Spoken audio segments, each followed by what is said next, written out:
Hey, comment que c'est? On se retrouve aujourd'hui pour une petite vidéo aujourd'hui, donc présentation de graines de tomates et de variétés que je vais semer et replanter dans mon jardin pour cette année 2025. Année 2025 où je vous souhaite donc une bonne année, de la santé, l'amour et tout ce que vous voulez, de l'argent pour ceux qui en veulent, et une réussite au potager surtout. Nous, c'est ce qui nous intéresse. Donc voilà, sans plus attendre, donc je vais vous présenter les tomates que j'ai choisies, cette année. Il y en a une bonne vingtaine, en complément des de la bonne quarantaine que j'avais faite l'année dernière. Donc il y en a certaines que je vais refaire de l'année dernière, d'autres que je ne vais pas faire, pour des raisons de résultats, de goût, de résistance au milieu. Voilà, il y a des variétés que j'ai reprises cette année, mais d'autres que j'ai abandonnées, j'en ai acheté d'autres. On va voir ça ensemble aujourd'hui, sans prise de tête, petite vidéo tranquillou. Donc pour commencer, donc là on a la tomate raisin vert bio, enfin bio, ouais, c'est la tomate raisin vert quoi, ou appelée aussi green grape, originaire des États-Unis de mi-saison. Tomate cerise cocktail produit une abondance de petits fruits de couleur vert-jaune, grappe similaire à du raisin. Chair juteuse et très sucrée, parfumée et épicée, très appréciée en apéritif ou pour colorer les salades, hein. Bon, l'année dernière, j'avais planté dans mon jardin donc des tomates cerises vertes Green Dr Frosted, pour ceux qui connaissent. Tomates assez particulières, bon goût acidulé, un goût assez très, très particulier qu'on ne retrouve pas dans les autres tomates. La Green Dr Frosted, malheureusement, est très très sensible à l'éclatement, et vous n'êtes pas sans savoir que l'année dernière, on a une saison pourrie, et puis j'ai l'impression que ça continue. Donc beaucoup d'eau, et les tomates éclataient tout le temps, quoi, donc c'était un peu pénible. Et aussi, les tomates, on avait du mal à discerner à partir du moment où elles étaient mûres, comparé aux autres qui n'étaient pas mûres. Donc c'était un peu chiant. Donc j'espère qu'avec cette tomate cocktail la raisin vert, ce sera un petit peu meilleur. On verra cette année. Voilà. On enchaîne pour pas que la vidéo dure 3 plombes, hein, vous avez l'habitude avec moi. Ensuite, ici, donc, tomates Opalka. Donc, avant d'aller plus loin, pour ceux qui seraient intéressés, je vends toujours mes graines de l'année dernière. Je vous mets un lien Le Bon Coin dans la description. Voilà, tout est écrit, tout est expliqué. Je vends aussi donc les graines que je vais acheter cette année. Je vais en mettre à disposition pour ceux qui ça intéresse, parce que j'en ai beaucoup là dans les sachets que j'ai achetés. J'en ai beaucoup, j'ai beaucoup de grammes dedans, donc j'en ai pas besoin. Donc pour ceux que ça intéresse, je les mettrai à disposition. Voilà, puis j'ai plein d'autres variétés qui datent de l'année dernière. Donc je vous invite vraiment à aller jeter un coup d'œil sur le Bon Coin. Je vends 1 € les 10 graines minimum de tomates. Et puis d'autres, hein, j'ai de l'aubergine, poivron, piment. Et puis 1 € pour la livraison par voie postale. Donc voilà, pour ceux que ça intéresse, n'hésitez pas à aller faire un tour. Donc là, ici, donc la tomate Opalka, donc originaire de Pologne, c'est bien, moi je suis originaire de Pologne aussi. Fruits de couleur rouge, parfois les épaules vertes, allongées type cornue des Andes, donc voilà, pour ceux qui connaissent la Andine cornue des Andes, pardon. Avec une pointe à l'extrémité, la chair est ferme, compacte, charnue, saveur sucrée. Contient un peu de graines, variété de mi-saison adaptée au séchage, tiens, c'est assez curieux. Bon, on verra.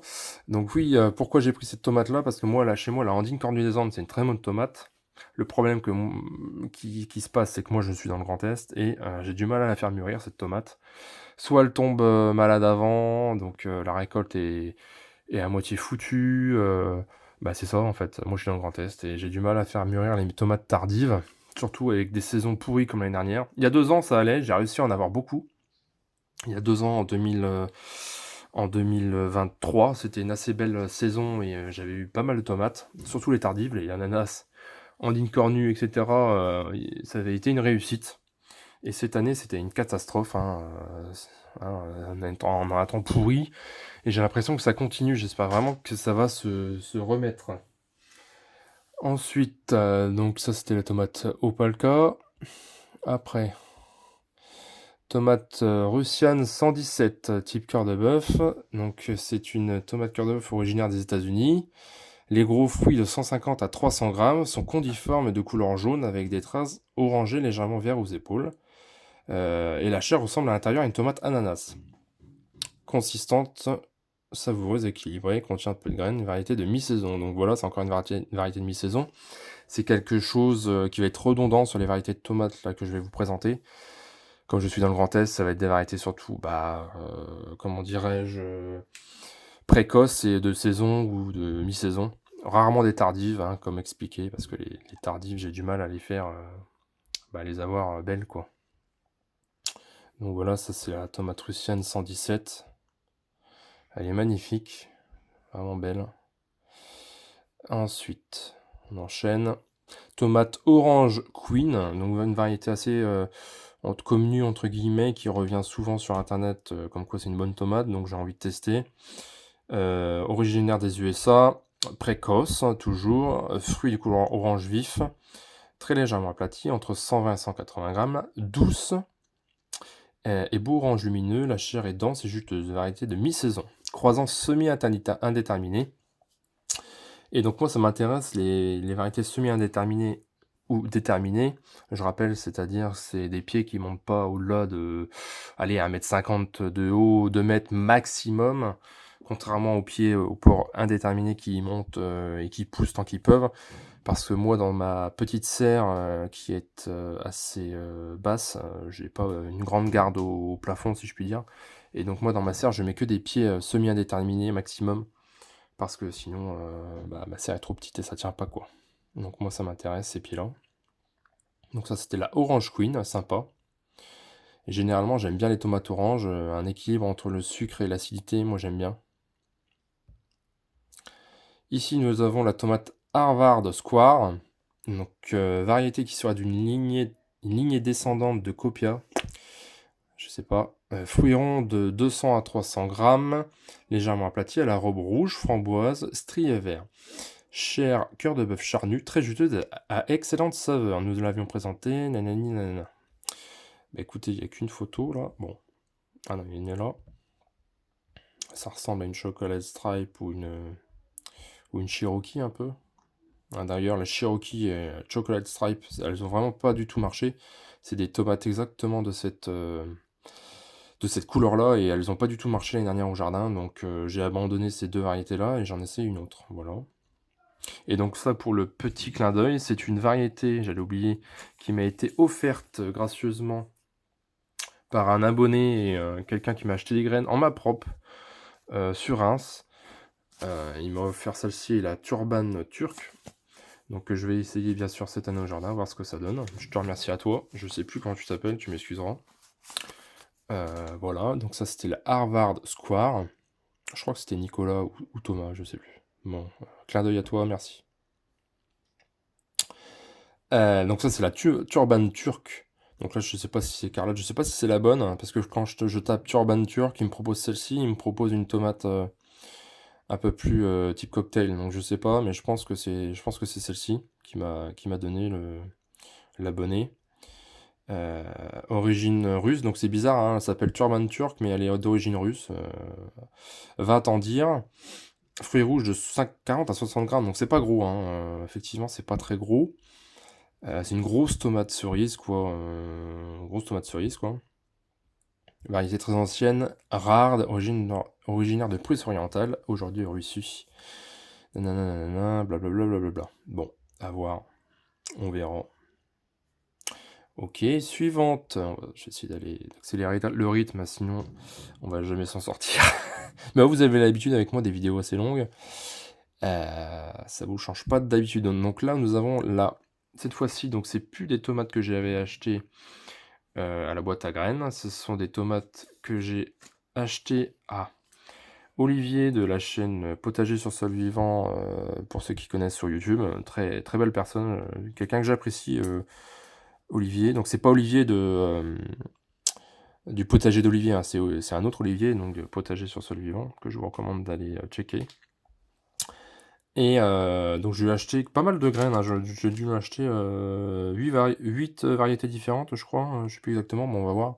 Donc ça, malheureusement, je pourrais pas les proposer parce qu'il m'a fourni que 5 graines par tomate, hein. Donc c'est vraiment très light, je peux pas en donner ou en vendre. Donc là, Sergent Peppers, regardez-moi cette belle couleur noire, assez charnue.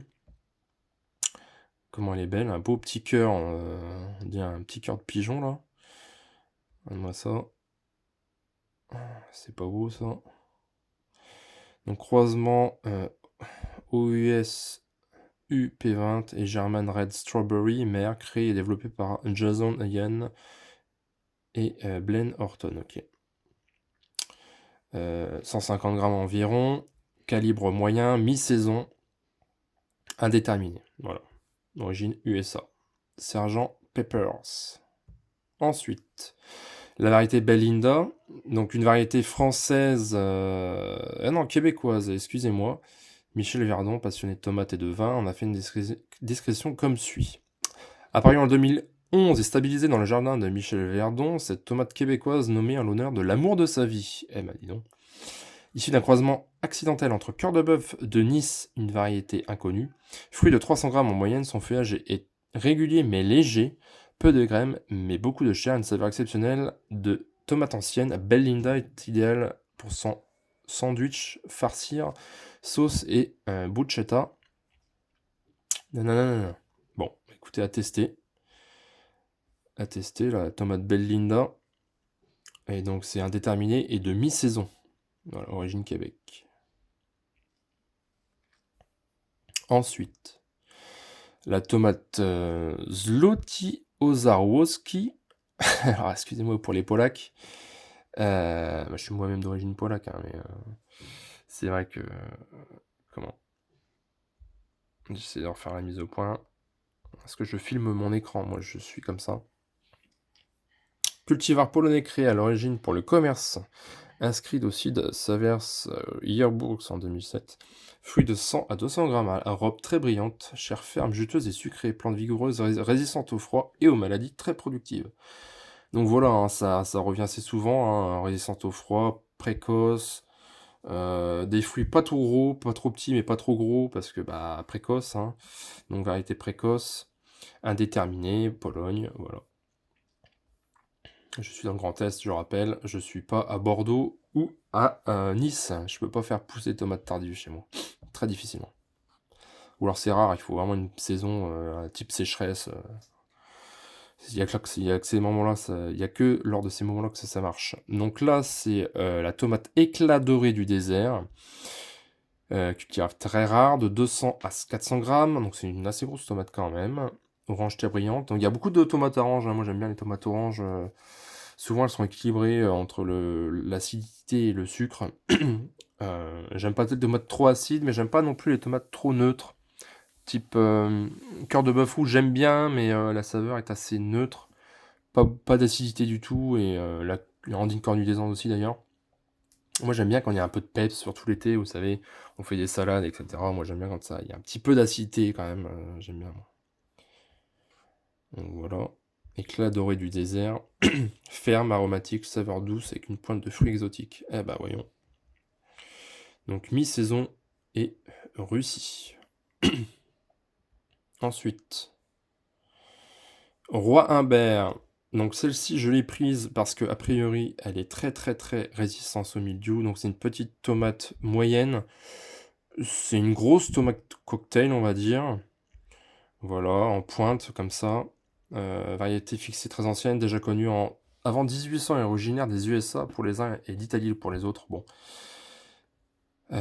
Cette tomate historique a été nommée en l'honneur de Umberto Ier, roi d'Italie en 1878.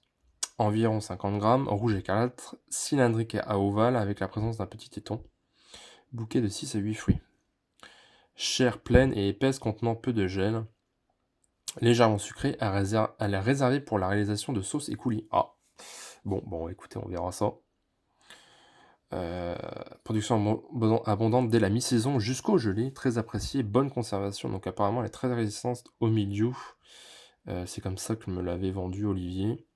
Et moi ça m'intéresse parce que ça me fait pas plaisir vraiment de traiter la bouillie bordelaise pour sauver mes tomates. Donc mi-saison et indéterminé, origine Italie-USA. Il faut se mettre d'accord les gars. Ensuite la tomate Nochaya Svesha. Ok, donc toujours dans les pays de l'Est. Hein. Variété très rare maintenue par la famille Kilenko. fruits condiformes pointus de 200-300 grammes. La chair est ferme, très aromatique, contenant très peu de graines. La saveur est assez exceptionnelle. J'ai hâte de goûter cette tomate, je vous avoue. J'ai vraiment hâte. Elle est vraiment belle. Il y a beaucoup de tomates jaunes et oranges hein, dans ma sélection. Mais bon, c'est souvent les meilleurs, quoi, qui sont un peu plus parfumés, je trouve. Ensuite, nous avons la tomate Niagus, origine incertaine, fruit de 100 à 200 grammes, épiderme brillant et lisse, rouge, brun, presque noir, en partie haute. Donc c'est un peu une noire de crémée, quoi, on va dire. En tout cas, quand je la regarde, c'est à ça que ça me fait penser. Moldavie pour les uns, Australie pour les autres, d'origine. Nanani nanana, bon ça je l'ai dit. On va essayer d'avancer. Donc mi-saison et indéterminé. La Niagus. Donc toutes les tomates là que je vous ai présentées, les dernières de Olivier, là je peux pas vous les vendre. J'ai que 5 graines. Par contre là, toutes celles-ci je les ai sur mon annonce Le Bon Coin, si ça vous intéresse bien sûr. Et plein d'autres. Donc là c'est la tomate San Marzano, c'est une variété que je fais uniquement pour mes coulis de sauce tomate. Parce que j'ai fait 40 variétés l'année dernière, figurez-vous. Et cette année, je vais me cantonner à une vingtaine de variétés, 20-25. Et le restant, ce sera de la San Marzano pour faire de la coulis, pour faire de la sauce et du coulis. Pour faire de la coulis.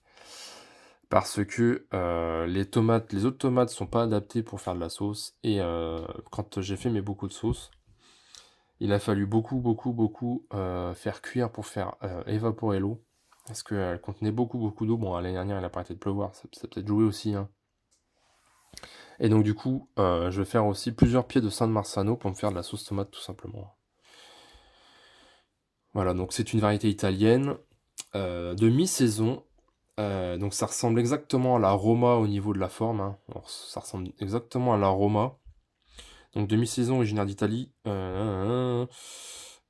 Introduite en 1958, elle se popularise aujourd'hui avec la préparation de sauce tomate, très résistante aux maladies, donc ça c'est aussi pour ça que ça m'intéresse, et à l'éclatement. Bon, de mémoire, l'aroma aussi, elle résiste à l'éclatement, mais aux maladies, l'aroma, de mémoire, elle n'était pas terrible. Et c'est un pied indéterminé de mémoire. Voilà, sa croissance indéterminée. Parce que l'aroma, pour ceux qui connaissent, c'est un pied déterminé qui ne dépasse pas le mètre de hauteur. Donc c'est un peu dommage. Donc bon, voilà. Donc je vais prendre cette tomate-là au pied indéterminé, en espérant avoir une plus grosse récolte qui résiste plus au mildiou. Donc c'est ce qui est écrit. Et c'est une variété de mi-saison, hein, parce que l'aroma c'est une variété vraiment tardive, la tomate Roma.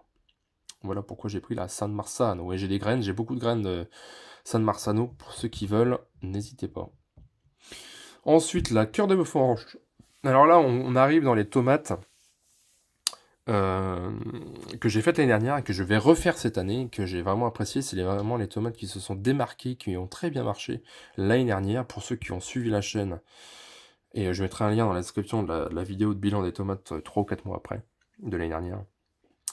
Et je parle de ces tomates-là, entre autres, qui ont très bien marché, bonnes, pas trop malades, comparées aux autres en tout cas, et qui ont tiré un peu leur épingle du jeu, quoi. Sur les 40 variétés, je sais pas, j'en ai pris peut-être une quinzaine. Voilà. Donc ça, c'est la tomate cœur de bœuf orange, encore une tomate orange, et oui.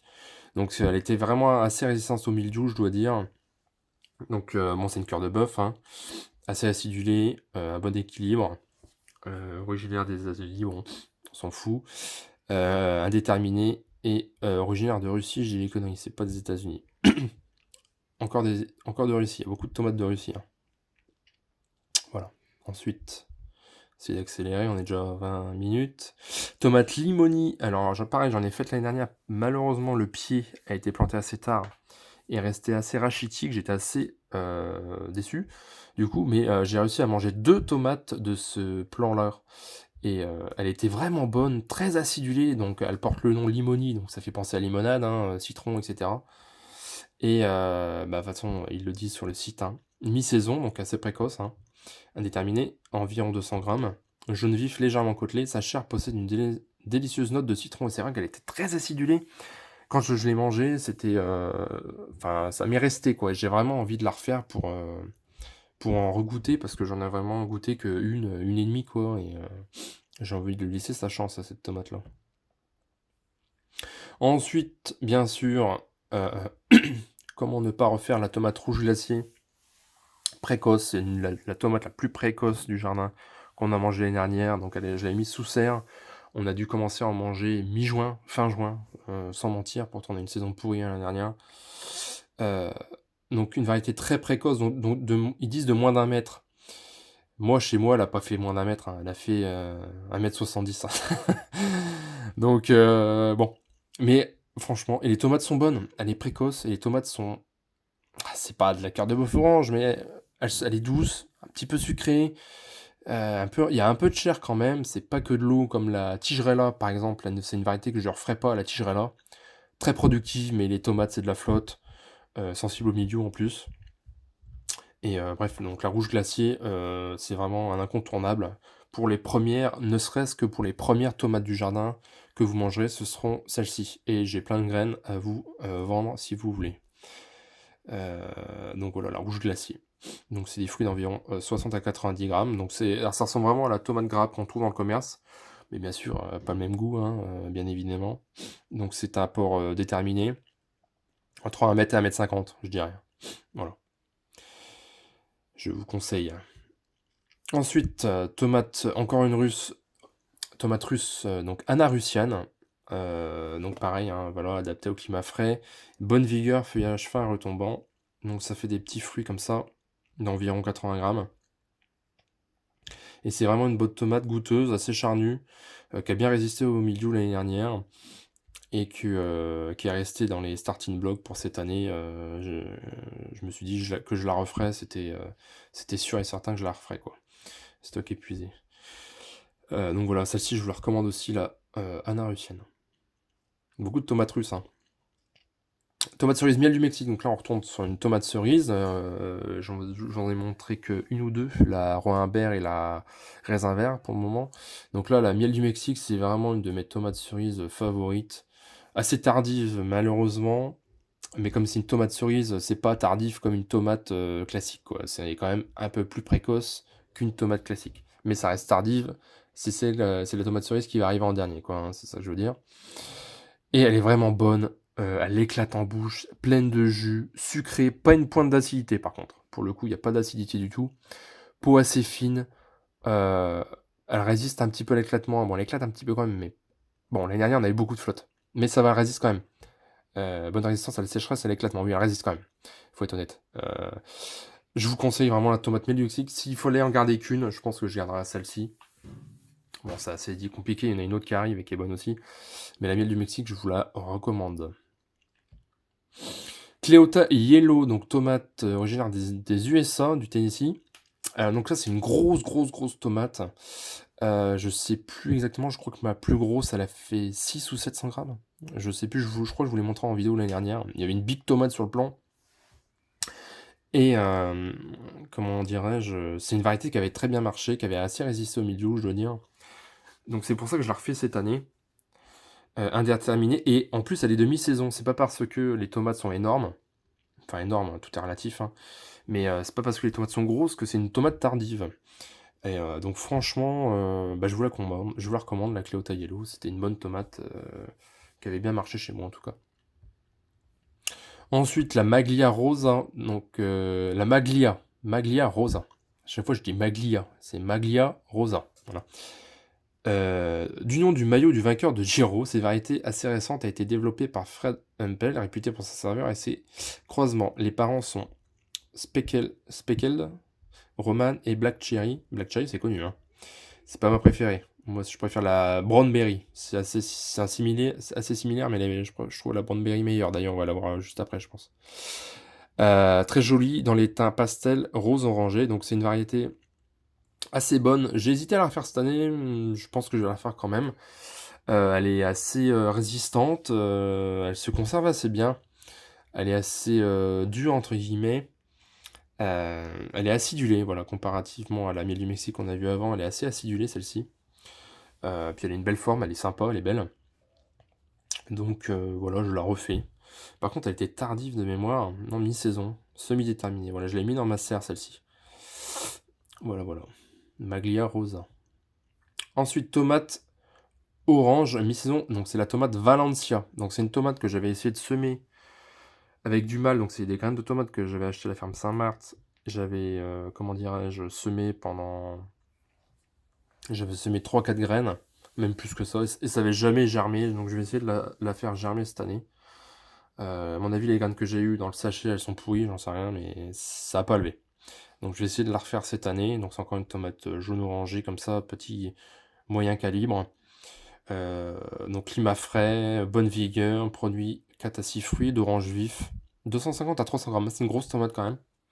C'est grosse tomate, j'ai envie de dire. Peu de graines offre une chair très dense, juteuse et parfumée. Et donc voilà, donc ça c'était la tomate Valencia. Ensuite, je sais même pas si c'est indéterminé ou pas. Caractéristiques. Ils vont pas dire. Bon bref, tant pis. Ensuite. Tomate couille de taureau. Ah, rien que pour le nom. D'ailleurs, pour la petite anecdote, sur le site Le Bon Coin, quand j'ai mis en vente ces graines-là, il y en a encore d'ailleurs, j'ai galéré à mettre en ligne mon annonce parce qu'en fait, Le Bon Coin refusait tout le temps mon annonce et je comprenais pas pourquoi. Et je pétais des câbles parce que je vends des graines de tomates, quoi, je veux dire. Enfin bref. Et en fait, j'ai relu mon annonce 10 fois, enfin, et à un moment donné, je me suis dit, mais ok, j'ai compris. En fait, c'est parce qu'il y a le mot couille. D'avoir mis le mot couille dans l'annonce de de mon annonce Le Bon Coin, et du coup, il me bloquait l'annonce. Donc, du coup, j'étais obligé de mettre un 0 à la place d'un O pour écrire couille, et là, c'est passé. Enfin, voilà, pour la petite anecdote assez drôle. Donc, ça, c'est une variété. Une tomate rouge, c'est à noter, hein, une tomate rouge. Hein, on n'a plus l'habitude là, parce qu'on a vu beaucoup de jaune et de orange. Donc, de mi-saison, pour en déterminer, gros fruits, assez gros fruits, 300-500 grammes, ouais, c'est ça. En gros, moi, elle faisait 300-400 grammes cette année. Assez résistante au mildiou, elle a bien résisté, donc c'est pour ça aussi que je la reprends. Hein. Sa chair est de type, je sais pas. Donc ça, c'est une... bon, elle est charnue, hein, c'est un peu... Pas cœur de bœuf, il y a quand même du gel et des pépins. C'est une bonne tomate pour farcir. Elle va bien aussi en salade. Elle est partie aussi dans les coulis, hein, je vous rassure. Et qu'est-ce que je voulais dire déjà, c'est ça, c'est le pied, le port du plant de tomate qui est vachement vigoureux, vachement trapu, et les racines vachement puissantes. C'est ce qui m'est resté en mémoire aussi quand j'ai arraché tous les pieds de tomates. J'avais deux plants de cette variété-là, et les plants de tomates étaient vachement trapus, vachement vigoureux. J'ai eu du mal à les arracher du sol comparé aux autres. Le tronc était énorme. C'est un plan vachement vigoureux, quoi. Ce sera le plan avec le tronc le plus gros que vous ayez dans votre potager, au niveau des tomates. Donc c'était la couille de taureau. Puis rien que pour le nom, c'est marrant. Ensuite, on arrive avec l'avant-dernière, avec la Brown Berry, donc une tomate cocktail, assez connue. On va pas trop s'y attarder, donc elle est vraiment bonne. Moi, je préfère cette tomate-là à la Black Cherry. De mi-saison, indéterminée, assez résistante au mildiou, donc elle est bonne. Elle a vraiment un bon petit goût. De toute façon, les tomates brunes ont un goût assez particulier comparé aux autres tomates. Euh, Pas fumé, c'est exagéré de dire ça, mais c'est même une erreur de dire ça, mais elles ont un goût. Pour ceux qui savent, les tomates noires ont un goût un peu différent, un peu épicé, voilà, c'est ça le mot que je cherchais. Et donc c'est vraiment une bonne tomate que je vous recommande également. Et on arrive sur la dernière tomate, la tomate Summer Cider. Pareil, l'année dernière, le plant était rachitique, j'ai eu du mal à la faire pousser parce que je l'avais plantée assez tardivement. Et elle avait un bon petit goût, j'en avais goûté qu'une. Elle avait un bon petit goût un peu acidulé, sucré, proche de la texture de la mangue. Consommation en salade, sauce et coulis. Donc j'ai envie de lui redonner une chance et de la refaire. Bon bah écoutez, sur ce, la vidéo arrive à 30 minutes. Ça fait beaucoup. Donc pour ceux que ça intéresse, j'ai plein de graines dans mon annonce, dans le lien en description. Donc les graines de tomates de l'année dernière, des graines de tomates de cette année que je vais faire, que vous avez vu là au tout début, parce que j'ai tellement de graines dans le sachet que je vais pouvoir vous en proposer là, les 4 premières là, ces 4 là. Et comme ça, bah, ça peut faire des heureux, écoutez, moi ça me va. Sur ce, moi je vous dis à une prochaine vidéo, je vous ferai peut-être une petite vidéo pour, faire un petit rappel sur la serre à semis, le petit matériel. Petite vidéo tranquille pour, ceux que ça intéresse, pour compléter ou faire, pa votre matériel à semis pour partir de zéro. Voilà. Écoutez, pas faire durer la vidéo plus longtemps, je vous remercie pour votre, attention et moi je vous souhaite, une bonne journée. Allez, salut.